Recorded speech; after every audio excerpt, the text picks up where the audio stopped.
Serial में आने वाला है एक नया ट्विस्ट। जी हाँ, अब अनुज दोनों हाथ जोड़कर मांगने वाला है अनुपमा से माफी। जी हाँ, और ये अनुज माफी अपनी गलती के लिए नहीं बल्कि अपनी छोटी बेटी आद्या की गलतियों के लिए मांग रहा है। आज अनुज का सर शर्म के मारे डूब चुका है। उस सबके सामने अनुपमा से हाथ जोड़कर माफी मांग रहा है।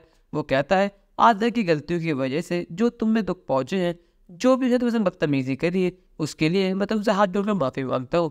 मेरी बेटी ने जो भी करा नादानी में करा, उसके अंदर बस गुस्सा है और कुछ नहीं। मेरी तुमसे रिक्वेस्ट है कि तुम उसे बच्चा समझकर माफ कर देना। यहाँ पर अनुपमा अनुज के हाथ पकड़ लेती है और वो कहती कि आप ये क्या कर रहे हैं, आप मुझसे माफी क्यों मांग रहे हैं? मैं जानती हूँ कि छोटी ने मेरे साथ जो भी बदतमीजी करी है वो किस वजह से करी है। आखिरकार गलती मेरी ही थी। मैंने ही उसे 5 साल पहले इस मोड़ पर छोड़ दिया था, तो उसका गुस्सा होना लाजमी है। और ये सब मेरे संग कोई पहली बार तो हो नहीं रहा है। मेरे तीनों बच्चे मुझसे नफरत करते हैं और मेरी छोटी भी मुझसे नफरत करती है, तो मेरे लिए ये आम बात हो चुकी है। आप इस तरह सबके सामने माफी मांगकर मुझे शर्मिंदा मत कीजिए, बल्कि माफी तो मुझे आपसे और छोटी से मांगनी चाहिए। आप दोनों क्या जो भी हालत है वो बस मेरी ही वजह से है। यहाँ पर आते की बदतमीजी शांत होने का नाम ही नहीं रही है। वो अपने पॉप्स यानी अनुज से कहती है कि आपको इस औरत से माफी मांगने की कोई जरूरत नहीं है। आखिरकार मैंने इसको धक्का दिया भी नहीं है, मैं बस जा रही थी और इसका शोल्डर मेरे शोल्डर टच किया हुआ और इसने गिरने की एक्टिंग करी। इन्होंने गिरने की एक्टिंग भी इसलिए की ताकि आप इसे बचाने आए और आपकी सिंपैथी गेन कर सके। ये आपके पास आना चाहती है, ये आपके पास आने की बहाने ढूंढती है।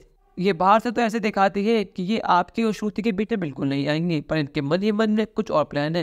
ये चाहती है कि आपकी और श्रु की शादी कभी हो ही ना, इसलिए इन्होंने अपनी पूरी फैमिली को यहाँ पर बुला लिया और हमें प्लानिंग करके यहाँ पर भी बुला लिया ताकि ये आपके सामने आ सके। यहाँ पर अनुज को गुस्सा बहुत ज्यादा आ चुका है। अनुज गुस्से में आते से कहता है कि आद्या जस्ट स्टॉप इट और चुपचाप जाकर गाड़ी में बैठ जाओ, वरना मुझसे बुरा अभी कोई नहीं होगा। अगर आप अपनी मम्मी से सॉरी नहीं बोल सकती तो कम से कम इतना कर दीजिए, मेरे लिए वही बहुत होगा। यहाँ पर आद्या गुस्से में वहां चली तो जाती है। यहाँ पर जिस तरह अनुज अनुपमा से माफी मांग रहा है, ये सब देखकर श्रुति को भी लग रहा है कि आद्या कहीं ना कहीं सही है। कहीं जोशी बहन अनुज श्रुति के बीच में ना आ जाए, तो इसलिए वो अनुज से कहते हैं कि अनुज, आद्या ने जो भी करा गलती से करा, उसका गुस्सा लाजमी है। जो भी अनुपमा उनके बीच में है वो इन दोनों के बीच में रहने दो। और तुम्हें जोशी बहन से माफी मांगनी थी, अब तुमने मांग ली, तो अब बेहतर होगा कि हम यहाँ से चले। यहाँ पर यशदीप अनुज कपाड़िया से कहता है कि मिस्टर कपाड़िया, मैं आपके फैमिली मैटर बोलना तो नहीं चाहता, पर लेकिन आज मुझे बोलना ही होगा। आगे से आपने या आपके किसी फैमिली मेंबर ने मेरे एम्प्लॉय यानी अनुपमा जी से बदतमीजी करी तो मैं शायद नहीं बैठने वाला, क्योंकि अब पानी सर से ऊपर जा चुका है। अनुपमा जी ने बहुत सह लिया।